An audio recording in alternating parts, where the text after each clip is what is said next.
গাজায় ইসরায়েলি বর্বরতার প্রতিবাদে আজও বিক্ষোভ। বিভিন্ন জেলায় বাটা কেএফসিতে ভাঙচুর, লুটপাটে জড়িতদের ধরতে অভিযানে পুলিশ, আটক অন্তত ৪৯। ২৫০০ অর্থনৈতিক অঞ্চল পরিদর্শনে গিয়ে তাৎক্ষণিক প্লট কিনল সুইডিশ কোম্পানি। সুযোগ সুবিধা খতিয়ে দেখছেন অন্য বিদেশি বিনিয়োগকারীরাও। রেমিটেন্সের রেকর্ডের পর রফতানিতেও সুবাতাস। অর্থ বছরের প্রথম ৯ মাসে ১০% বেশি বেড়েছে আয়। তৈরি পোশাক থেকে সিংহভাগ এলেও মুখ থুবড়ে পড়েছে পাট। প্রবাসীদের ভোট নিশ্চিতে প্রতিশ্রুতিবদ্ধ নির্বাচন কমিশন। বিস্তৃত পরিসরে সম্ভব না হলেও নেওয়া হবে পাইলট আকারে অনলাইন ও প্রক্সি ভোটিং নিয়ে কর্মশালায় সিইসি। এবং মিয়ানমারে ভূমিকম্পে বিপর্যস্তদের পাশে বাংলাদেশ নৌবাহিনী। ১২০ মেট্রিক টন ত্রাণ সহ চিকিৎসা সামগ্রী নিয়ে ইয়াঙ্গুনের পথে জাহাজ। দ্বিপাক্ষিক সম্পর্ক উন্নয়নের আশা।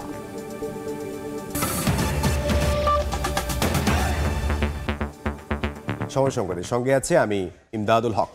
গাজায় ইসরায়েলি বর্বরতার প্রতিবাদে আজও বিক্ষোভ কর্মসূচি নিয়ে সোচ্চার সর্বস্তরের মানুষ। সকালে সাধারণ শিক্ষকদের ব্যানারে ঢাকা বিশ্ববিদ্যালয়ের অপরাজেয় বাংলার সামনে প্রতিবাদ সমাবেশ করেছেন শিক্ষকরা। এ সময় ফিলিস্তিনিদের নির্বিচারে হত্যার তীব্র প্রতিবাদ জানান তারা। ইসরায়েলের বর্বরতা মানবাধিকার ও আন্তর্জাতিক আইনের স্পষ্ট লঙ্ঘন বলে উল্লেখ করেন শিক্ষকরা। এদিকে গাজায় ইসরায়েলি বর্বরতার প্রতিবাদে ঢাকা বিশ্ববিদ্যালয়ে বিক্ষোভ করেছে ছাত্রদল। এছাড়া আহসানুল্লাহ বিজ্ঞান ও প্রযুক্তি বিশ্ববিদ্যালয়ের শিক্ষার্থীরাও বিক্ষোভ করেন। এ সময় গাজায় গণহত্যা বন্ধে দ্রুত পদক্ষেপ নেয়ার দাবি জানান তারা।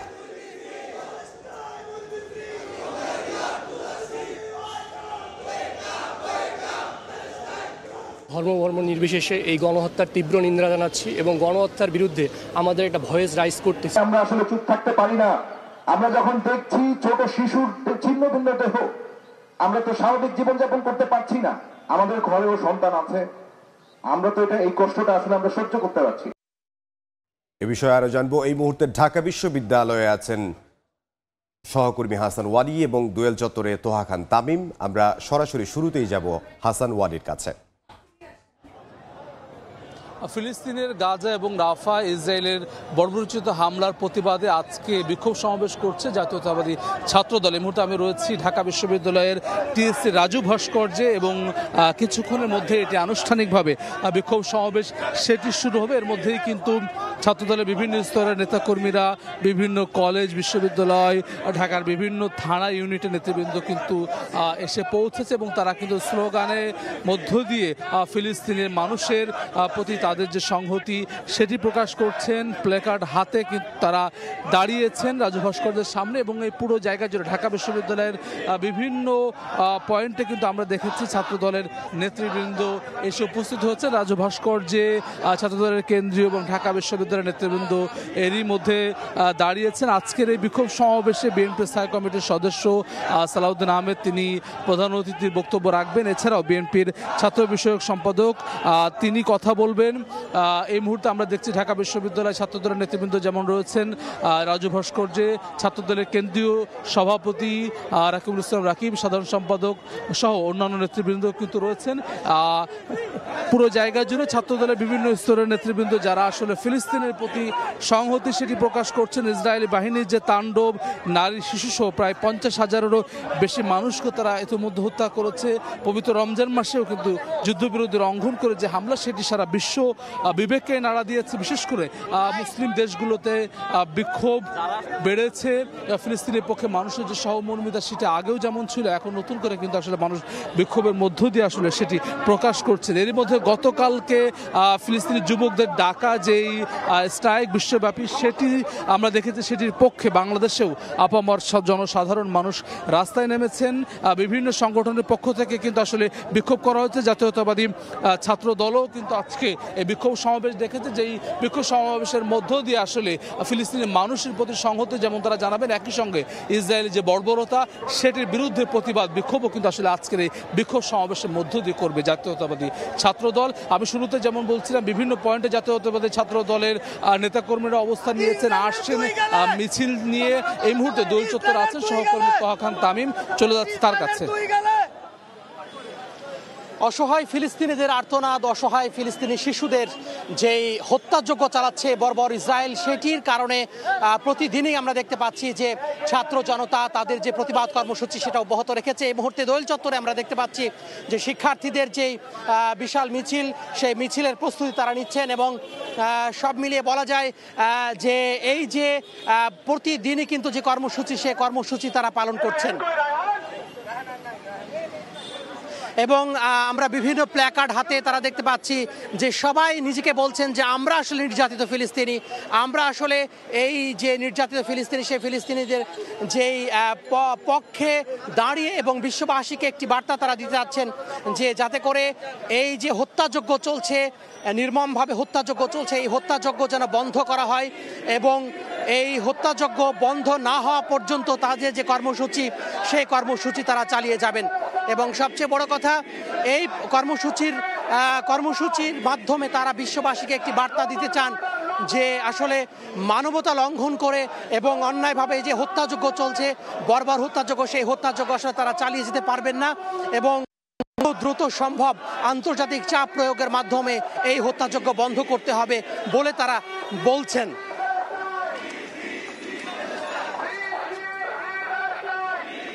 এবং তারা এখন এই মুহূর্তে যে মিছিল, সেই মিছিল তারা শুরু করেছেন এবং আমরা দেখতে পাচ্ছি যে এখানে ছাত্র দল অর্থাৎ জাতীয়তাবাদী ছাত্র দল রয়েছে, যে ব্যানার, সেই ব্যানারে ছাত্র দলে যে যারা সদস্য রয়েছেন তারা তো রয়েছেনই, পাশাপাশি এখানে যে বিভিন্ন যে শিক্ষার্থী রয়েছেন সেই শিক্ষার্থীরাও কিন্তু এখানে তাদের যে কর্মসূচি, সেই কর্মসূচি তারা অংশগ্রহণ করেছেন এবং বারবার করে একটি বিষয় তারা উচ্চারণ করার চেষ্টা করছেন যে ইসরায়েল যে বর্বরভাবে হামলা চালাচ্ছে, সেই হামলা বন্ধ করে ফিলিস্তিনকে যে ফ্রি করার যেই ব্যাপারটি, অর্থাৎ স্বাধীন রাষ্ট্র প্রতিষ্ঠার যে ব্যাপারটি, সেটি বারবার করে তারা উচ্চারণ করছেন। তো এই ছিল ঢাকা বিশ্ববিদ্যালয় এলাকা থেকে আমার হাতে সব শেষ। ঢাকা বিশ্ববিদ্যালয় এলাকা থেকে সহকর্মী তোহা খান তামিম এবং এর আগে যোগ দিয়েছিলেন হাসান ওয়ালি। গাজায় ইসরায়েলের গণহত্যার প্রতিবাদের নামে বিভিন্ন জেলায় কেএফসি, বাটা সহ বিভিন্ন ব্যবসা প্রতিষ্ঠানে হামলা, ভাঙচুর ও লুটপাটে জড়িত সন্দেহে অন্তত ৪৯ জনকে আটক করেছে আইন শৃঙ্খলা বাহিনী। এর মধ্যে খুলনা থেকে ৩১ জন, সিলেট থেকে ১৪ জন ও গাজীপুর থেকে ৪ জনকে আটক করা হয়েছে। পুলিশ বলছে দেশকে অস্থিতিশীল করার চক্রান্ত থেকেই অরাজকতা করেছে দুর্বৃত্তরা। হামলা, লুটপাটে জড়িতদের গ্রেফতারের নির্দেশ দেন আইজিপি। সোমবার রাতে শুরু হয় সাঁড়াশি অভিযান। সিলেট নগরীর বিভিন্ন এলাকায় অভিযান চালিয়ে ১৪ জনকে আটক করা হয়। পুলিশ জানিয়েছে ভিডিও ফুটেজ দেখে তাদের ধরা হয়েছে, বাকিদের আটক করতে অভিযান চলছে। ভাইরাল হয়েছে, বিভিন্ন মাধ্যমে জুতা বিক্রির বিজ্ঞাপন দিয়েছে, সুনির্দিষ্ট ভিডিও ফুটেজ আছে। এই যখন মানুষ আমরা দেখে আটক করতে সক্ষম হয়েছে এবং এখন পর্যন্ত আমাদের অভিযান অব্যাহত আছে। প্রতিবাদ মিছিলের নাম করে দেশকে অস্থিতিশীল করার মানুষে কতিপয় দুষ্কৃতিকারী হামলা চালায়। পরবর্তীতে বাংলাদেশ সেনাবাহিনীর টিম এবং গাছা থানার টিম ঘটনাস্থলের সিসিটিভি ক্যামেরা পর্যবেক্ষণ করে এই ঘটনার সাথে সম্পৃক্ত ৪ জনকে গ্রেফতার করেছে। ভিডিও ফুটেজ দেখে খুলনার বিভিন্ন স্থানে সাঁড়াশি অভিযানে নামে আইন শৃঙ্খলা বাহিনী। ধরা পড়ে ৩১ জন। পুলিশ বলছে হামলা, লুটপাটে জড়িত সবাইকে আইনের আওতায় আনা হবে। এবং আমরা মনে করি যে যারা এখানে লুটপাটে অংশ নিচ্ছে তারা সিম্পলি তাদের পরিচয় হলো দস্যু, তারা চোর, তারা ডাকাত। ব্যবসা বাণিজ্য সহ দেশের অর্থনীতিকে আঘাত করে এমন কোনো কর্মকাণ্ড সহ্য করা হবে না বলে হুঁশিয়ারি দিয়েছে পুলিশ। ওমর ফারুক, সময় সংবাদ। এই মুহূর্তে আমরা একটু সিলেটে যেতে চাই। সিলেট কোতোয়ালি মডেল থানার সামনে আছেন সহকর্মী অপু বণিক, সরাসরি যাব তার কাছে। অপু,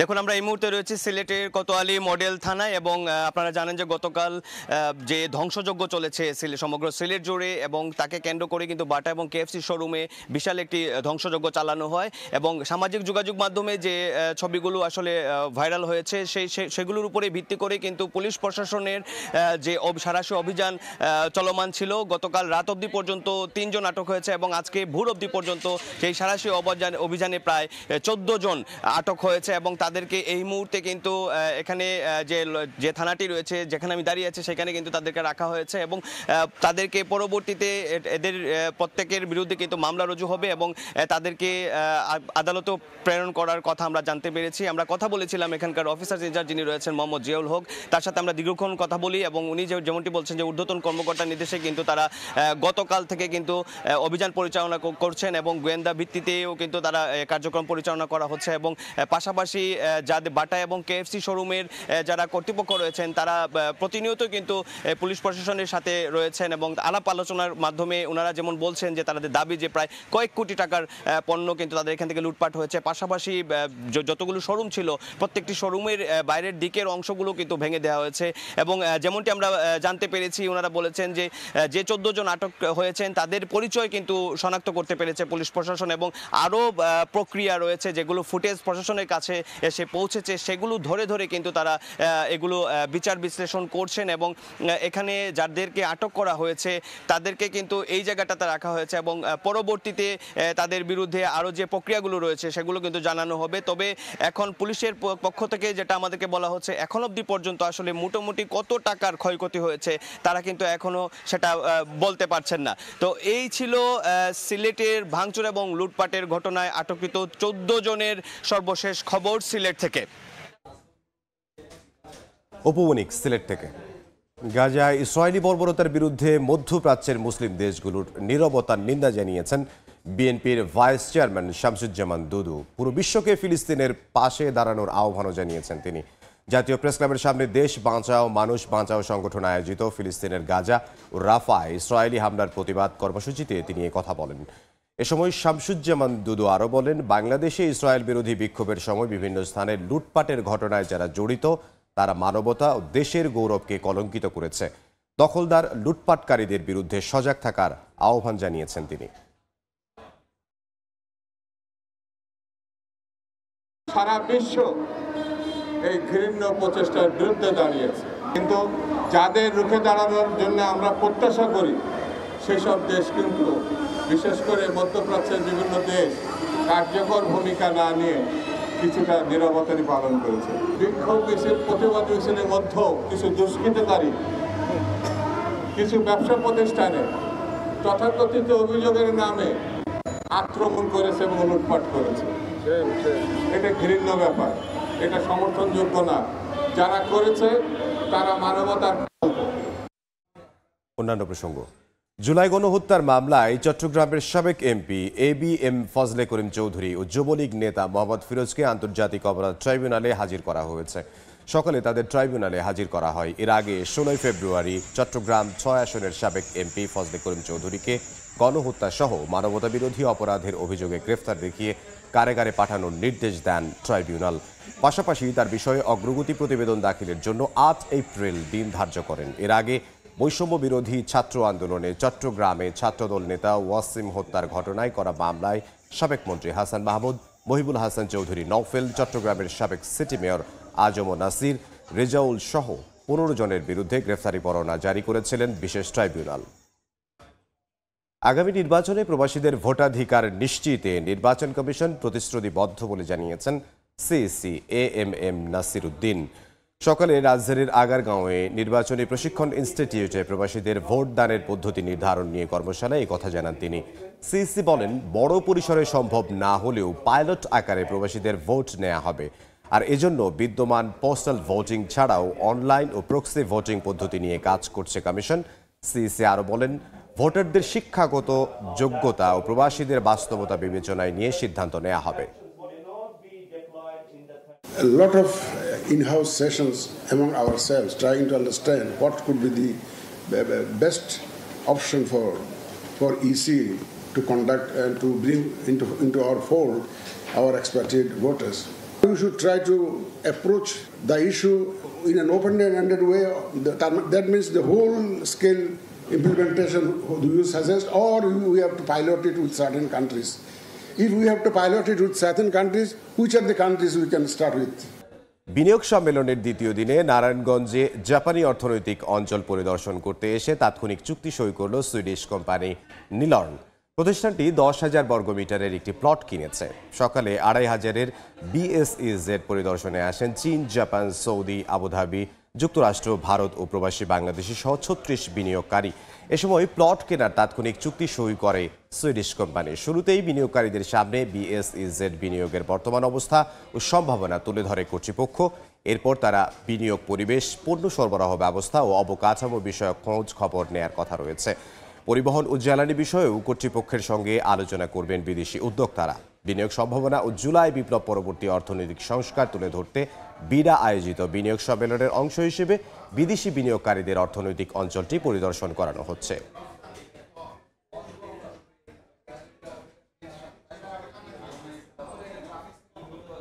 নারায়ণগঞ্জের 2,500-এ জাপানি বিশেষ অর্থনৈতিক অঞ্চল পরিদর্শন করছেন বিদেশি বিনিয়োগকারীরা। এই মুহূর্তে সেখানে আছেন সহকর্মী MS আরেফিন। সরাসরি যাব তার কাছে। বাংলাদেশের যে অর্থনৈতিক অঞ্চলগুলো রয়েছে সেগুলোতে কিন্তু বিদেশি বিনিয়োগকারীদের পরিদর্শন করানোর ব্যবস্থা করা হচ্ছে এবং আজকে সকাল 10টা নাগাদ কিন্তু প্রায় 36 জনের একটি বিনিয়োগকারী দল প্রায় 5টি দেশ থেকে তারা এসে অংশগ্রহণ করেন এবং সকাল নাগাদ তারা এই নারায়ণগঞ্জের 2,500-এর BSEZ অর্থনৈতিক অঞ্চলের পরিদর্শন করেন এবং সকালবেলাতেই তাদের ব্রিফিং করে জানানো হয় যে এই অর্থনৈতিক অঞ্চলটিতে কী কী ধরনের বিনিয়োগ সম্ভাবনা রয়েছে, কী কী বিনিয়োগ চ্যালেঞ্জ রয়েছে এবং এখানকার উৎপাদন ব্যয় থেকে শুরু করে সরবরাহ ব্যবস্থা, পণ্য আনা নেয়া থেকে শুরু করে সব কিছু বিষয় তাদেরকে অবহিত করা হয় এবং তাদের পরিদর্শন শেষে এই অর্থনৈতিক অঞ্চল কর্তৃপক্ষ একটি ব্রিফিং করে এবং সেখানে জানানো হয় যে ধরনের বিনিয়োগকারীরা এখানে এসেছেন তারা কিন্তু ইতিবাচকভাবেই দেখছেন এই অঞ্চলটিতে বিনিয়োগ করার বিষয়টিকে। এবং আরও একটি বিষয় যে আমি জানিয়ে রাখতে চাই যে এই বিনিয়োগের এই অঞ্চলটিতে কিন্তু ইতিমধ্যেই তুরস্কের সিঙ্গার গ্রুপ অনেক বড় বিনিয়োগ করেই কিন্তু তারা এখানে উৎপাদনে গিয়েছেন এবং প্রতিদিন অন্তত 10,000 ইউনিট রেফ্রিজারেটর এবং ফ্রিজ এবং টেলিভিশন তারা এখানে উৎপাদন করছেন। এবং একই সাথে জানিয়ে রাখতে চাই যে এই বিনিয়োগ অঞ্চলটি যেদিন থেকে চালু হয়েছে অর্থাৎ 2024 সাল থেকে এখন পর্যন্ত কিন্তু প্রায় 200 মিলিয়ন বিনিয়োগ হয়েছে এই অর্থনৈতিক অঞ্চলটিতে এবং 8টি কোম্পানি ইতিমধ্যে চুক্তি করেছে এবং এছাড়াও 20টিরও বেশি কোম্পানি কিন্তু চুক্তির তালিকায় রয়েছে বলে আমাদেরকে জানিয়েছে কর্তৃপক্ষ। আমরা বিনিয়োগকারীদের সঙ্গে কথা বলেছি, তারা বলেছে যে বিনিয়োগ সম্ভাবনা এই মুহূর্তে বাংলাদেশ বিনিয়োগ সম্ভাবনার জন্য অনেক গুরুত্বপূর্ণ একটি অঞ্চল এবং এখানে তারা বিনিয়োগ করতে চান। এবং বিডা আয়োজিত যে বিনিয়োগ সম্মেলন চলছে তার দ্বিতীয় দিনের কর্মসূচি হিসেবে কিন্তু আজকে এই পরিদর্শন করানো হয় বিনিয়োগকারীদের এবং আশা করা হচ্ছে যে আগামী 6 থেকে 12 মাসের মধ্যেই কিন্তু বড় অঙ্কের বিনিয়োগ আনা সম্ভব হবে। এবং এই বিনিয়োগ অঞ্চল সংশ্লিষ্টরা মনে করছেন যে এখানে বিনিয়োগ করা গেলে এখান থেকে এই বিনিয়োগ অঞ্চলটি থেকে বিমানবন্দর, আন্তর্জাতিক বিমানবন্দর শুধুমাত্র 40 মিনিটের দূরত্ব এবং এছাড়া চট্টগ্রাম বন্দর কিন্তু 250 কিলোমিটার দূরত্ব এবং সহজ যাতায়াত ব্যবস্থা রয়েছে। এছাড়া রেল এবং নৌ সংযোগও কিন্তু এখানে যুক্ত করার জন্য চেষ্টা করা হচ্ছে। সো সব কিছু মিলে যদি বলতে চাই বিনিয়োগের জন্য বিদেশি উদ্যোক্তাদের জন্য এটি অনেক গুরুত্বপূর্ণ স্থান হিসেবেই আসবে বলে মনে করছেন এখানকার কর্তৃপক্ষ। তো বিনিয়োগ অঞ্চল থেকে এই মুহূর্তে আমার কাছে ছিল সব শেষ। MS আরেফিন, নারায়ণগঞ্জের 2,500 থেকে। 120 মেট্রিক টনের বেশি ত্রাণ ও চিকিৎসা সামগ্রী নিয়ে মিয়ানমারের উদ্দেশ্যে চট্টগ্রাম ছেড়েছে নৌবাহিনীর জাহাজ সমুদ্র অভিযান। বন্দরে উপস্থিত ছিলেন নৌবাহিনীর প্রধান অ্যাডমিরাল নাজবুল হাসান। মানবিক এই সহায়তা দ্বিপাক্ষিক সম্পর্কে ভিন্ন মাত্রা দেবে বলে মনে করেন তিনি। শাখাউদ্দিপুর ক্যামেরায় বিস্তারিত জানাচ্ছেন কমল দে। মঙ্গলবার সকাল থেকে চট্টগ্রাম নেভাল বেজে শুরু হয় ব্যাপক কর্মযজ্ঞ। খাবার ও চিকিৎসা সামগ্রী তোলা হয় জাহাজে। মানবিক এই সহায়তা মিয়ানমারের ভূমিকম্পে ক্ষতিগ্রস্তদের জন্য। পরে নেভাল বেস থেকে মিয়ানমারের উদ্দেশ্যে যাত্রা শুরু করে নৌবাহিনীর জাহাজ সমুদ্র অভিযান। এ সময় নাবিকদের বিদায় জানান নৌবাহিনীর প্রধান অ্যাডমিরাল এম নাজবুল হাসান। আগামী 11 এপ্রিল মিয়ানমারের ইয়াঙ্গুন বন্দরে পৌঁছানোর কথা রয়েছে জাহাজটির। এই ত্রাণ সহায়তা প্রেরণের মাধ্যমে বাংলাদেশ এবং মিয়ানমারের মধ্যে বিদ্যমান পারস্পরিক সহযোগিতা, কূটনৈতিক সম্পর্ক এবং সুপ্রতিবেশী সুলভ মনোভাব আরো জোরদার হবে। মিয়ানমারের সাথে আমাদের রোহিঙ্গা প্রত্যাবর্ষণ সহ যে সমস্ত সমস্যাগুলো রয়েছে সেই সমস্যাগুলোর সহ অন্যান্য সমস্যাগুলো আমার মনে হয় নিরসনে একটা সহায়ক ভূমিকা পালন করবে। গত 28 মার্চ মিয়ানমার ও থাইল্যান্ডে 7.7 মাত্রার ভূমিকম্প আঘাত হানে। পরে ক্ষতিগ্রস্ত মিয়ানমারের পাশে দাঁড়ানোর উদ্যোগ নিয়ে বাংলাদেশ থেকে 2 ধাপে 31.5 মেট্রিক টন সামগ্রী, বিশেষ উদ্ধার এবং চিকিৎসা সহায়তাকারী দল পাঠায়। প্রতিবেশী দেশগুলো যতই বৈরী কিংবা জটিল আচরণ করুক, বাংলাদেশ তার মানবিকতার পরিচয় দিয়ে আসছে। দেশগুলোর দুর্যোগ দুর্বিপাকে এগিয়ে গেছে বাংলাদেশ। এবার মিয়ানমারের ভূমিকম্প এলাকায় ত্রাণ সহায়তা নিয়ে যাচ্ছে নৌবাহিনী জাহাজ সমুদ্র অভিযান। 11 এপ্রিল ইয়াঙ্গুন বন্দরে পৌঁছাবে এই নৌবাহিনীর ত্রাস সামগ্রী, পৌঁছে দেওয়া হবে মিয়ানমারের সরকারি কর্মকর্তাদের কাছে। চট্টগ্রামের নেভাল বেস থেকে কমল দে, সময় সংবাদ। বান্দরবানের লামায় 8 শ্রমিককে অপহরণ করেছে দুর্বৃত্তরা। পুলিশ ও স্থানীয়রা জানান, সরি ইউনিয়নের দুর্গম লেমু পালং এলাকায় তামাক খেতে কাজ শেষে খামার বাড়িতে রাতে ঘুমাচ্ছিলেন 8 শ্রমিক। সোমবার মধ্যরাতে অস্ত্রের মুখে তাদের অপহরণ করে নিয়ে যায়। ভোরে বিষয়টি জানাজানি হলে আইনশৃঙ্খলা বাহিনীর সদস্যরা উদ্ধার অভিযান শুরু করে। পাহাড়ি সন্ত্রাসী গ্রুপ মুক্তিপণ আদায়ে তাদের অপহরণ করেছে বলে ধারণা করছে পুলিশ। এর আগে গত 16 ফেব্রুয়ারি লামার গয়ালমারা এলাকা থেকে 26 শ্রমিককে অপহরণ করেছিল সন্ত্রাসীরা। দুদিন পর মুক্তিপণের বিনিময়ে তাদের ছেড়ে দেওয়া হয়। এবার বাণিজ্যের সংবাদ।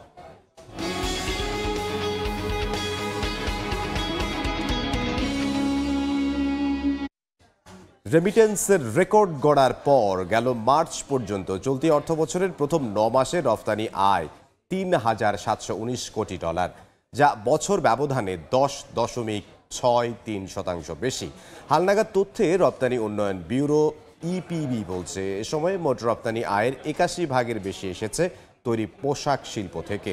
আর চামড়া, প্লাস্টিক, বাইসাইকেলে প্রবৃদ্ধি হলেও মুখ থুবড়ে পড়েছে পরিবেশ বান্ধব পাটের রপ্তানি আয়। বাংলাদেশ ব্যাংকের দেয়া রেকর্ড প্রবাসী আয়ের খবরের পর এবার রপ্তানি উন্নয়ন ব্যুরো ইপিবি জানালো, চলতি অর্থবছরের প্রথম 9 মাসে দেশে রপ্তানি আয় এসেছে $3,719 কোটি $13 লাখ, যা গেল অর্থবছরের একই সময়ের তুলনায় 10.63% বেশি। খাতভিত্তিক পরিসংখ্যানে দেখা যাচ্ছে, এ সময়ে দেশের প্রধান রপ্তানি খাত তৈরি পোশাক শিল্প আয় করেছে $3,024 কোটি $63 লাখ, বছর ব্যবধানে বেড়েছে 10.84%। চামড়া ও চামড়াজাত পণ্যের রপ্তানি আয় বেড়েছে 9.89%। জুলাই থেকে মার্চ এ খাতের রপ্তানি আয় হয়েছে $85 কোটি $20 লাখ। চলতি অর্থবছরে মার্চ পর্যন্ত বাইসাইকেল থেকে রপ্তানি হয়েছে $8 কোটি $66 লাখ, যা গেল অর্থবছরের একই সময়ের তুলনায় 60.1% বেশি। রপ্তানি আয় বেড়েছে প্লাস্টিক খাতেরও। চলতি অর্থবছরের জুলাই থেকে মার্চ এ খাতের রপ্তানি আয় দাঁড়িয়েছে $22 কোটি $63 লাখ। রপ্তানি আয়ের প্রবৃদ্ধি দেখেছে কৃষি খাত। $80 কোটি $70 লাখ রপ্তানি আয় ঘরে তুলেছে খাতটি, যা এক বছর আগের তুলনায় 6.14% বেশি। রপ্তানি আয়ের এমন প্রবৃদ্ধির হিসেবের মধ্যে দেখা যাচ্ছে, বিশ্ববাজারে মুখ থুবড়ে পড়েছে বাংলাদেশের পরিবেশ বান্ধব পাট ও পাটজাত পণ্য। চলতি অর্থবছরের জুলাই থেকে মার্চ পর্যন্ত রপ্তানি হয়েছে $62 কোটি $63 লাখ পাট ও পাটজাত পণ্য, যা গেল অর্থবছরের প্রথম 9 মাসের তুলনায় 7.68% কম। অন্তরা সেন, সময় সংবাদ। যুক্তরাষ্ট্রের দক্ষিণ এবং মধ্য পশ্চিমাঞ্চলের অঙ্গরাজ্যগুলোতে টানা 6 দিনের ঝড় ও ভারী বৃষ্টিতে বন্যা পরিস্থিতির আরও অবনতি হয়েছে। মৃতের সংখ্যা বেড়ে দাঁড়িয়েছে 20 জনে। আগামী কয়েকদিনে এই পরিস্থিতি আরও খারাপের দিকে যেতে পারে বলে আশঙ্কা প্রকাশ করেছে আবহাওয়া দপ্তর। সবচেয়ে ক্ষতিগ্রস্ত রাজ্যগুলোর মধ্যে আছে কেন্টাকি, টেনেসি ও আরকানসাস। টানা 6 দিনের প্রবল বৃষ্টিপাত যেন কাল হয়ে দাঁড়িয়েছে যুক্তরাষ্ট্রের কেন্টাকি অঞ্চলের বাসিন্দাদের জন্য। আকস্মিক বন্যায় কেন্টাকির বুলিট কাউন্টির শেফার্ডসভিলে উপচে পড়ে সল্ট রিভার। স্থানীয় প্রশাসন জানায়, নদীর পানির উচ্চতা বেড়ে দাঁড়িয়েছে 33 ফুটে, যা বেড়েই চলেছে। ডসন স্প্রিংস শহরে পানিতে ভাসছে বাড়িঘর ও দোকানপাট। ডুবে আছে হাইওয়ে 62 এর বড় একটি অংশ। 4 দিন ধরে চলা ঝড়ে রাজ্যের বহু অংশ ক্ষতিগ্রস্ত হয়েছে, প্রাণহানিও ঘটেছে। তবে আরও অনেককে উদ্ধার করা না গেলে সংখ্যাটা বাড়তে পারত। রিভস শহর প্রায় পুরোপুরি পানির নিচে। প্রশাসনের অনুরোধে অনেকেই এলাকা ছেড়ে গেছেন। লুইসভিল শহরের মহাসড়কেও ধীরে চলছে ট্রাফিক। ফ্র্যাঙ্কফুর্টে বিখ্যাত বাফেলো ট্রেস ডিস্টিলারিও পানিতে ডুবে বন্ধ হয়ে গেছে।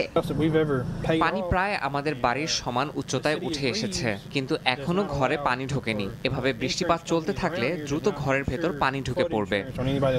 এ অবস্থায় দুর্গতদের সাহায্যে রাত দিন কাজ করে যাচ্ছে উদ্ধারকর্মীরা। উদ্ধার কাজে ব্যবহৃত হচ্ছে নৌকা। একাধিক শহরে বিদ্যুৎ ও গ্যাস বন্ধ করে দেওয়া হয়েছে নিরাপত্তার কারণে। জাতীয় আবহাওয়া দপ্তর জানায়, বৃষ্টি থামলেও আরো বেশ কিছু নদীর পানি বাড়তে পারে। এতে আগামী কয়েকদিনে বন্যা পরিস্থিতির আরও অবনতি হতে পারে বলে পূর্বাভাস আবহাওয়া দপ্তরের। সাদিয়া তাসনিম, সময় সংবাদ। এই পর্যায়ে শীর্ষ সংবাদগুলো জানিয়ে দিচ্ছে আরও একবার।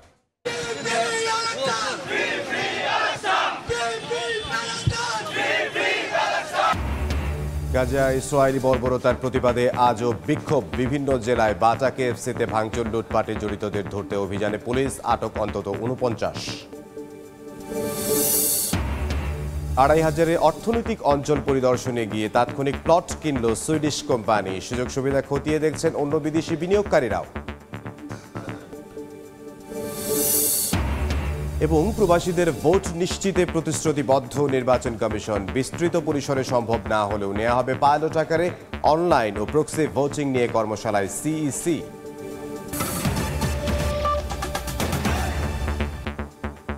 এই ছিল সময় সংবাদে, সঙ্গে থাকুন সময়ের।